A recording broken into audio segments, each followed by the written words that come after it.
اب یہ جو ہے آخری ایک آیت رہ گئی ہے، پھر یہ استفتاء ہے۔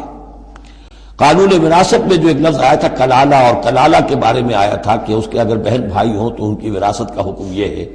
وہ لوگوں پر واضح نہیں ہو سکا تھا، جیسے کہ خواتین کے بارے میں بعض اور مسائل واضح نہیں ہو سکے تھے۔ تو یستفتونک، اے نبی یہ آپ سے فتویٰ مانگ رہے ہیں، وضاحت چاہ رہے ہیں۔ قل اللہ یفتیکم فی الکلالہ، کہو کہ اللہ تعالیٰ تمہیں کلالہ کے بارے میں مزید وضاحت دے رہا ہے، فتویٰ دے رہا ہے، حکم بتا رہا ہے۔ ان امرؤ ہلک لیس لہ ولد ولہ اخت، اگر کوئی شخص مر گیا، فوت ہو گیا اور اس کا کوئی اولاد نہیں ہے، اور کلالہ اس کو کہتے ہیں اولاد بھی نہ ہو والدین بھی نہ ہو، ولہ اخت، اور اس کی ہو ایک بہن، فلہا نصف ما ترک، تو ایسے ہی ہے جیسے ایک بیٹی ہو تو اسے آدھا ملے گا،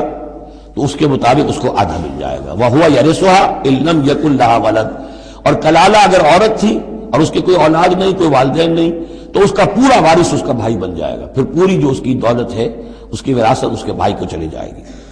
فَإِن كَانَتْ اثْنَتَيْنِ فَلَهُمَا الثُّلُثَانِ مِمَّا تَرَكَ، اور اگر وہ بہنیں جو ہیں وہ دو سے زائد ہو یا دو ہو تو 2/3 میں وہ شریک ہو جائیں گے۔ وَإِن كَانُوا إِخْوَةً رِجَالًا وَنِسَاءً، اور بہن بھائی ہو بہت سے، فَلِلذَّكَرِ مِثْلُ حَظِّ الْأُنثَيَيْنِ، تو پھر وہ اصلی قاعدہ جو ہے کہ مرد کے لیے 2 عورتوں کے برابر حصہ ہو جائے گا، بھائی کو بہنوں سے ڈبل ملے گا۔ یعنی یوں سمجھ لیجئے کہ وہ جو حکم وہاں تھا بیان کیا گیا وہ اخیافی بہن بھائیوں کا تھا۔ اخیافی بہن بھائی وہ ہوتے تھے عرب میں کہ ماں ایک ہو باپ علیحدہ ہو، ان کا چونکہ خاص مسئلہ ہوتا تھا اس لیے بیان کر دیا۔ باقی عینی اور اللاتی، ماں باپ دونوں ایک ہو،